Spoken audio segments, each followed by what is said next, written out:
Salam mehriban imanakı doğanlar. Salam qadırdan iyileşler. Doğruluk yolu gepleşimide hoş geldiniz. Rabbimizin merhameti ve parahatlığı sizin her birinizin durmuşunuzda bolmagyny dileg edýärin.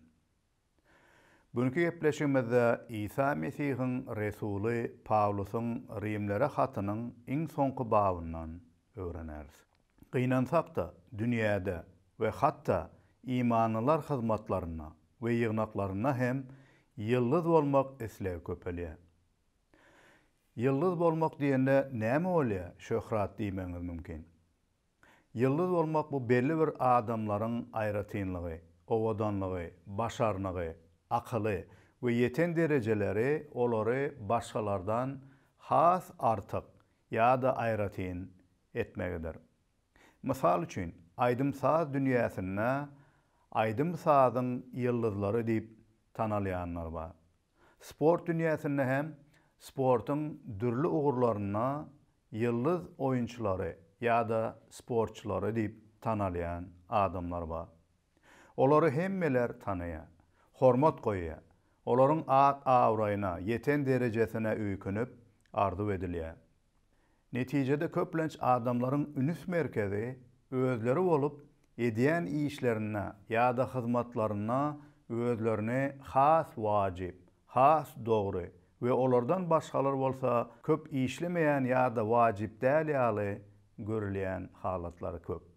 Mysal üçin bir biznes firmasy üstünlige eýe bolsa, şol firmanyň başlygy hemme zady özi edip gazanan ýaly özüni alyp baryp diňe özüniň bähwedini we awraýdyr şöhratyny görkezmäge we şolary almana çalışýar.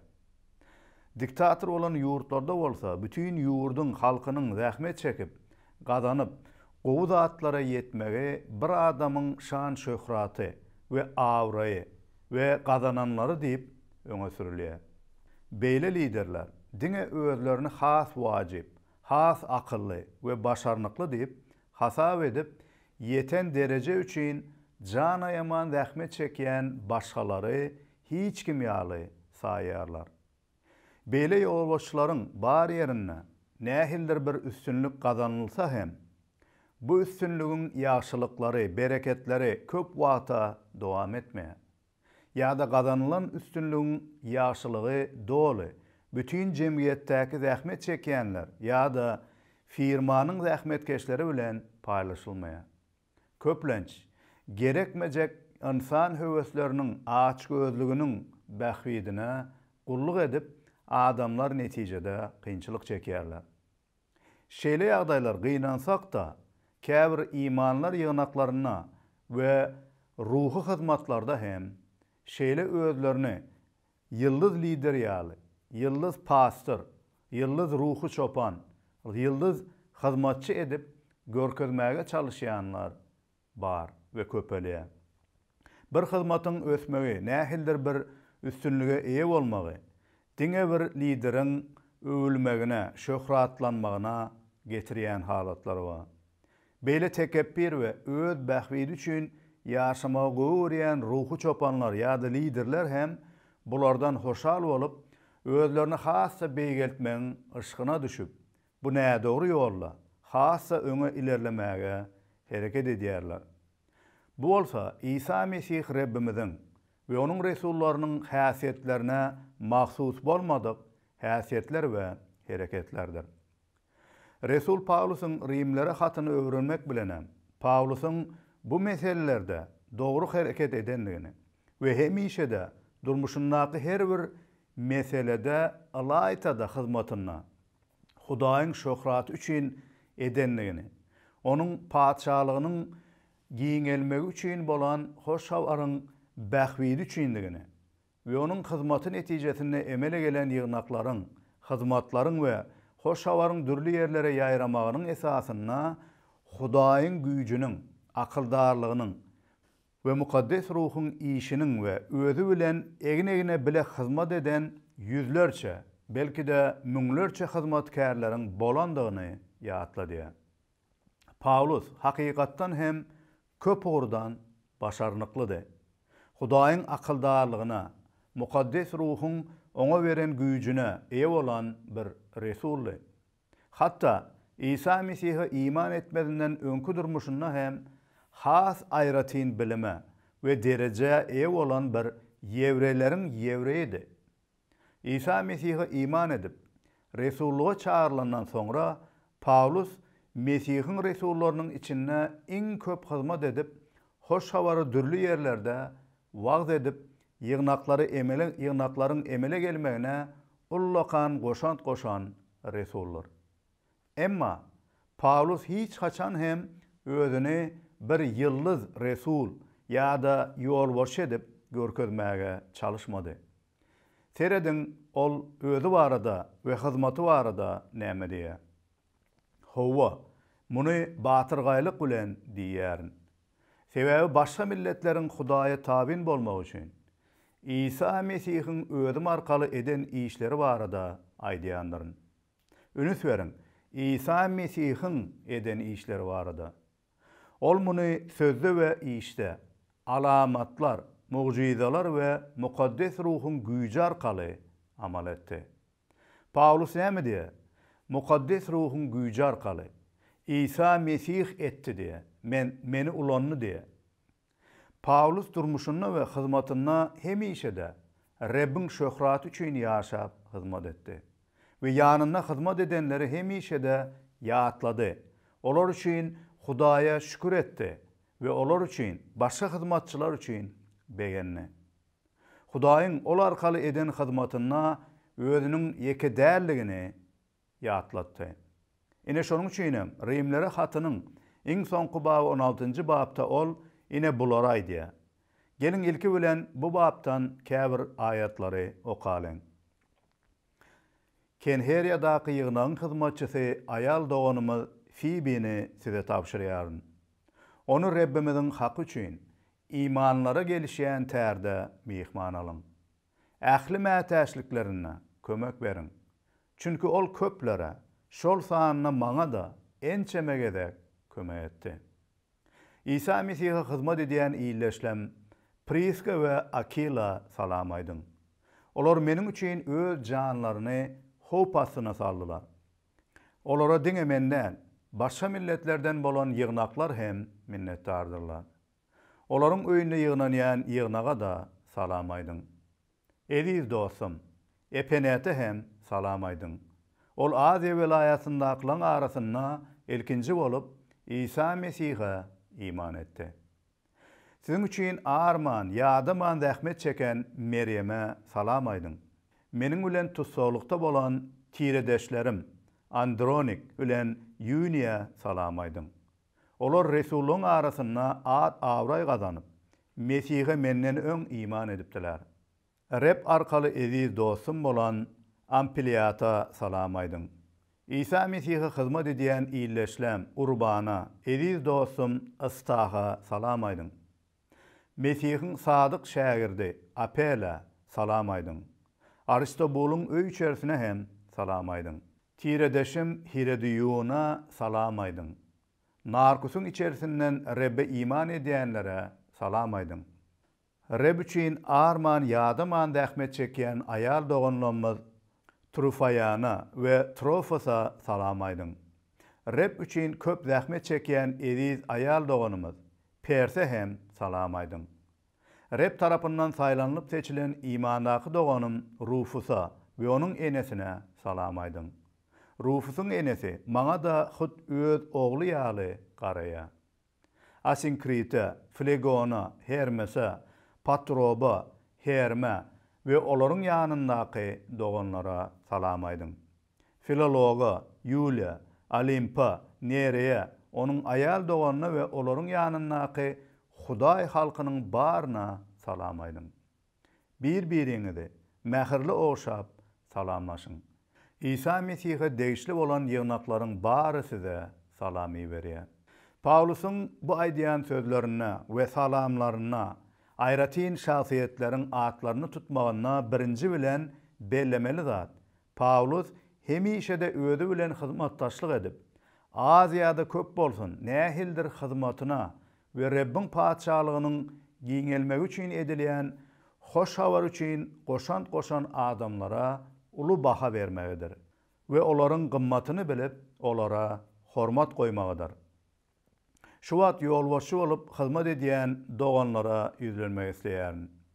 Belki de biz nähildir hyzmatyň ýüzü ýa-da öňüne barjysy ýaly görünýän bolsakda, her bir hyzmatyň wajyp görünmeýän, belki de hiç wagt öňe çykyp ady belli bolmaýan hyzmatçylary hem bardyr.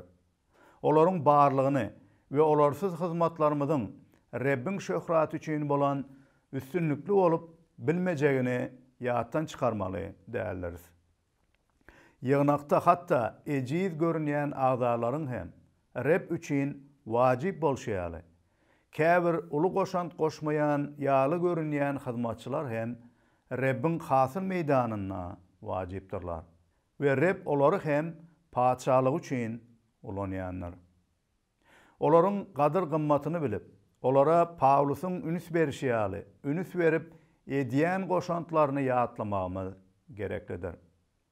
Rebbiň ýoly üçin edilýän uly ýa-da kiçi hyzmatlaryň arkasynda onlarça, yüzlerçe ýa-da müňlerçe adamlaryň doga dileklerde erjellik etmegi, maddi tarapdan ýardam etmegi, pikir ýa-da bilim paýlaşyp goşant goşmagy ýa-da nämedir bir zatda zähmet çekýänligi bellidir. Mesihi hyzmaty futbol ýa-da beýleki komanda bilen oýnalýan sportaky ýaly köpçülük tarapyndan her bir agzanyň dürli ugurlarda goşant goşmagy bilen amala aşýan hyzmatdyr. İkinji bir bellemeli zat Pawlus Rebbiň paçalygyna hem erkekleriň hem de aýallaryň hyzmat edýändigini belleýär. Ol aýallaryň edýän hyzmatyny we olaryň zähmetini az ýa-da pes görenok. Ol olaryň atlaryny tutup eden hyzmatlaryny ýatlap olara salam aýdýar. Biz hyzmatlarymyza, aýal gyz doganlarymyza nähili baha berýäris? Olaryň gadyr gymmatyny we edýän hyzmatlaryny görüp minnetdarlyk bildirýärismi? Üns beren bolsaňyz Pawlus ilki bilen Keheriya ýygnagynyň hyzmatçysy bolan aýal doganymyz Fibini ýatlaýar. Fibiniň ençemegedek özüne we başga da köp adamlara kömek edenligini aýdyp geçýär. Onuň üçin aýratyn alada görkezmegini we mätäşliklerine ýardam etmegini Rimdäki ýygnakdan haýyş edýär. Soňra ol Priskila ýa-da Priska ady bilen belli bolan aýal doganymyzy we onuň adamsy Akilany ýatlaýar. Olara işdeşlerim diýip aýdýar.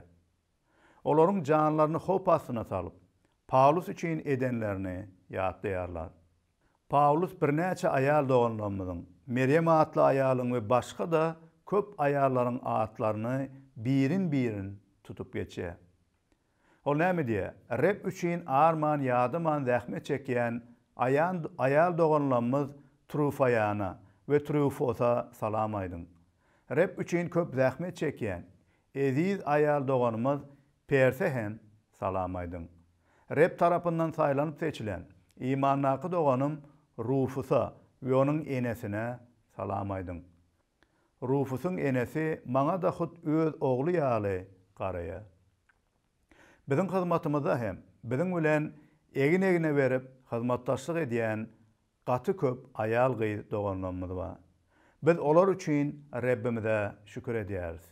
We olaryň hyzmaty üçin men we maşgalam begenýäris. We olaryň biziň hyzmatymyzyň içinde biziň bilen egin-egine berip hyzmat edýändigine minnetdardyrs. Gynansak da biziň jemgyýetlerimizde aýallary käbir halatlarda pes görmek ýa-da belli bir ýagdaýlarda olary äsgermezlik etmek ýa-da ýigrenmeklik ýa-da zorluk etmek ýaly ýagdaýlar bar. Hudaý biz erkeklere aýallarymyza hormat goýmagy, olar üçin çyn göwünden hormat goýup İsa Mesihiň söýüşi kömin olary söýmegi tapşyrýar. Olaryň maşgaladaky, jemgyýetdäki, ýygnakdaky orunlary we hyzmatlary gaty ulakandyr we hormata we öwge münasipdir. Käbir özlerine ruhy ýolbaşçy diýip ýören adamlaryň Rebbiň hyzmatynda olan aýal doganlarymyza erwet seredip, äsgermezlik edip, hatta olara gaharly we höküm bilen seredýänlikleriniň şaýady boldum.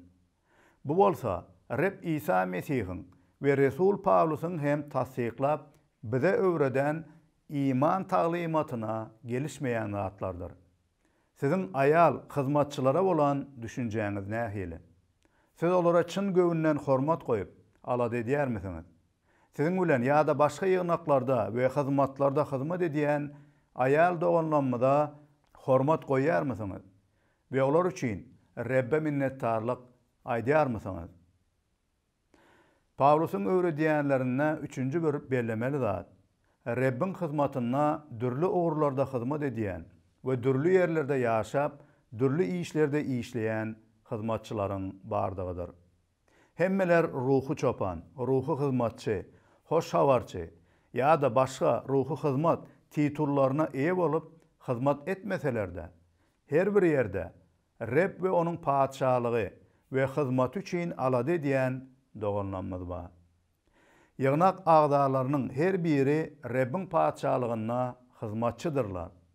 Olaryň käbiri mugallim, başgalary öýde çağalaryna terbiýe berýän eneler, başgalary okuwçy, döwlet işinde işleýänler, bank ýa-da biznes bilen meşgullanýan işöwür adamlary, garaz haýsy ugurda we nirede işleseler de Rebbiň dogrulygyna ýaşap, hyzmat edip, ýygnaklaryna we ruhy hyzmatlarda öz goşantlaryny goşýarlar.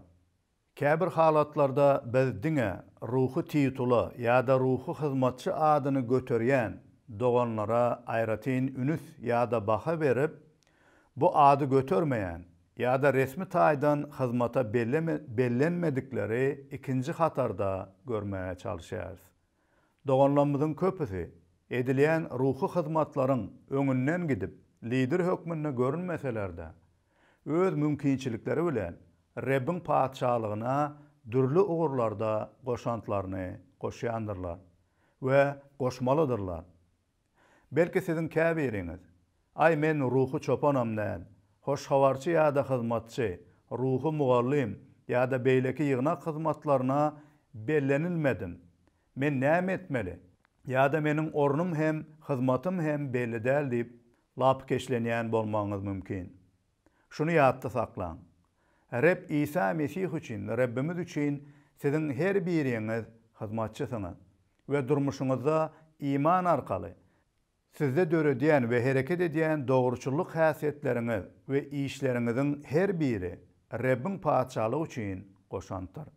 Esasy zat, diňe özümiz we öz maksadymyz üçin ýaşaman, Rebbiň goýan her bir ýerine we ýagdaýyna Hudaýyň dogrulygyny we paçalygy üçin bolan maksatda ýaşamamyzdyr. Mysal üçin mukaddes kitabyň bizi tanıştırýan iman şahsiýetleriniň köpüsi dürli işlerde işläp, dürli ýagdaýlarda bolan biziň ýaly adamlardy. Olar Hudaýyň goýan ýerine we ýagdaýyna näme üçin Hudaý maňa bu ýa-da ol işleri berenok diýip lap keşlenmän, her bir ýagdaýda anamlar bolup, Rebbe iman edip, Hudaýyň hakykaty we paçalygyny birinji ýerde goýup ýaşadylar. Wagty gelende bolsa, Hudaý olar arkaly aýratyn, olar üçin bellen işlerini berja etdiler. Mysal üçin Daniel peýgamber Babil imperatorynyň köşkünde belli emeller bolup dünýäden geçip gitdi. Hudaý ony gerek wagtyna we gerek ýerine öz şöhraty we paçalygy üçin peýgamberlik etmäge we gulluk etmek üçin ulandy. Ýa-da Nehemia peýgamberi alyp göreliň. Ol hem Pars imperatorlygynyň paçasy, imperatory Artaxerxesiň baş sakysydy. Ýagny paçanyň iýi içýän zatlaryna jogapkar bolup, paçanyň iň ýakyny adamdy. Ol köp ýyl anamdarlyk bilen bu hyzmatyny etdi we wagty gelende Hudaý ony Ýerusalemi täzeden dikeltmek maksadyna ulandy. Gideon bolsa ýöneköy bir daýhany. Soňra Hudaý ony Israil halkynyň häkimlerinden biri etdi. Belki de biz aýratyn bir hemmelere belli boljak işler etmek üçin çağırılan biri bolmarız. Tarihte ullukan bir iýiz galdyrjak bir zatlary Etmemizi hem Hudaý bizden eslemez. Esasy zat Rebbe her günümizde anamlar bolmamyzyr. Rebbin oňa bolan imanymyz arkaly bize dörediýän dogruluk häsiýetlerimiz bilen Rebbe wepaly bolmamyz. Dilek dogalarda erjelik etmemiz we çyn göwünden ýakynlamyzy söýüp hyzmat etmemiz hem yeterlikdir. Bulary edenimizde biziň durmuşymyz arkaly Rebbimiziň nuru saçylar we iman etmedikler hem bizdäki ışık saçýan nury İsa Mesihi tanap bilerler. Pawlusyň öwredýänlerine 4-nji bir bellemeli zat Rebbin hyzmatynda bolmak we onuň paçalygy üçin hereket etmegiň iman edenleriň ýaşy kiçi ýa-da ululugyna bagly däldir. Pawlus mysal üçin Timoteýa oglum diýip ýüzlenmek arkaly ýa-da ýaşlygyna seretmezden çağrılan hyzmatyny dowam etdirmek arkaly onuň ýaşynyň ýaşlygyny görkezýär. Ýa-da Rufusyň garry enesiniň özüne hyzmat edendigini ýatlaýar. Ruhy hyzmatlarda hem dürli ýaşdaky hyzmatçylar hyzmat edýärler. Käwagt ýaş olan hyzmatçylara hassa hyzmatda we ýaşda ilerilen imanlar äsgermezlik duýgulary bilen seredýärler. Ýa-da has garry olan hyzmatçylara we imanlara ýaşlar äsgermezlik ýa-da köne düşünjeli ýaly görüp nädogry seredýän ýa-da hereket edilýän halatlar bardyr.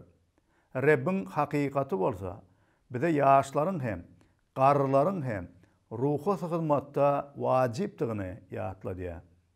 Esasy zat Rebb üçin ýaşap, onuň paçalygy üçin peýdaly bolmak islegimiziň bolmagy we bu ogrda Rebbin berlen ýerine, anamna hyzmat etmemizdir.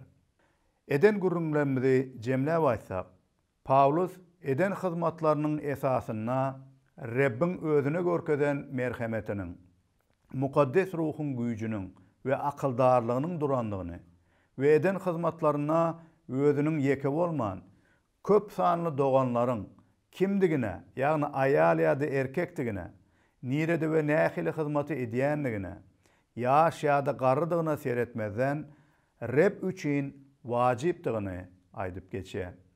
Hatta käwagt adamlar ýa-da ýyldız diýip tanalýan liderler siziň hyzmatyňyzy we goşandygyňyzy görmese-de ýa-da oňa gadyr gymmat bermese-de Rebb sizi bilýär we hemme zady ol görýär we siziň her biriňiz onuň üçin gymmatlysyňyz.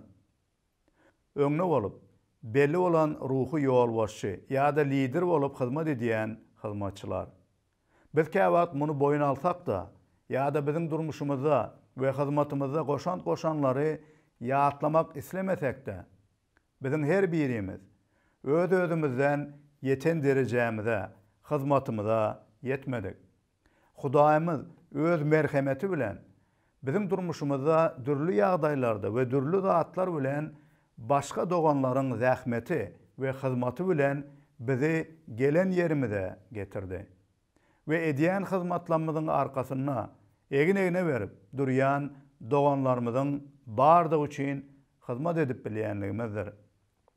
Bu sebäpden gelin her birimiz bize ruhy ýa-da her bir başga ýagdaý bilen goltuky beren, hyzmat eden, hyzmatdaşlyk eden doganlarymyzy we hatta imana bolmadyk insanlar üçin hem minnetdarlyk aýdalyň we olar üçin şükür edeliň. Biziň her birimiz nähildir bir ýagdaý bilen bize egenleşlik eden adamlaryň eginlerine bizi haýsy bir wagtda göterenlik üçin we Rebbin olar arkaly biziň durmuşymyza görkeden merhamet üçin edýän hyzmatlarymyzy edip bilýänligimizi ýatdan çykarmalyň. Ýeke esker söweşde söweşici däldir, gahryman däldir diýilen atalar sözüne hem aýdylyşy ýaly biz hem yekelikde, menmenlikde we öz-özümizi hemmelerden wajyp, ýyldız, gahryman görkezmäge çalyşyp Rebbin ýoluna dowamly we dogry hyzmat edip bilmäris.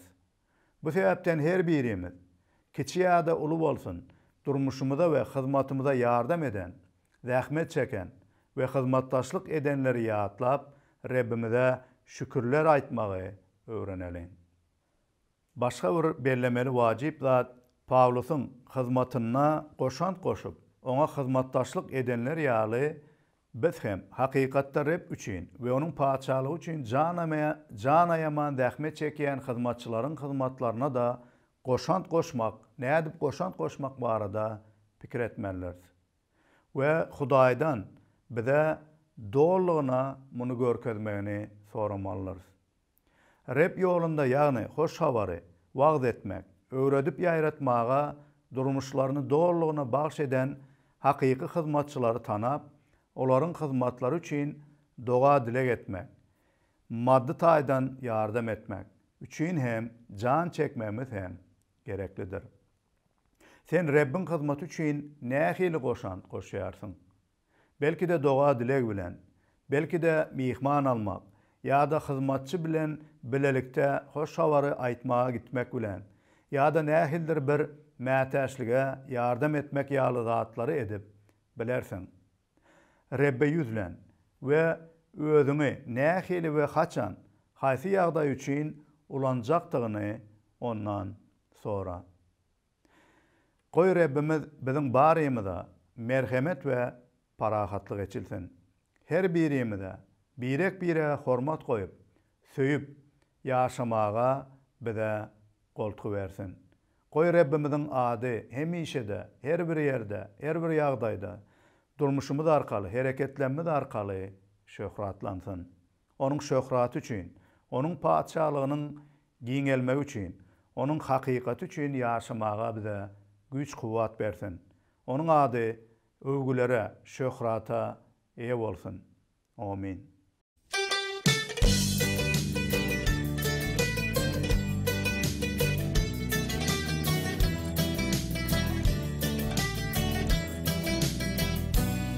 Oğuldun kurban bolmaga bellenen guzy, minnettar sana mukaddes halaskarymız. Oğuldun kurban bolmaga saylanan İsa, sana alkış bolsun kudratly arkadagymız. Men asla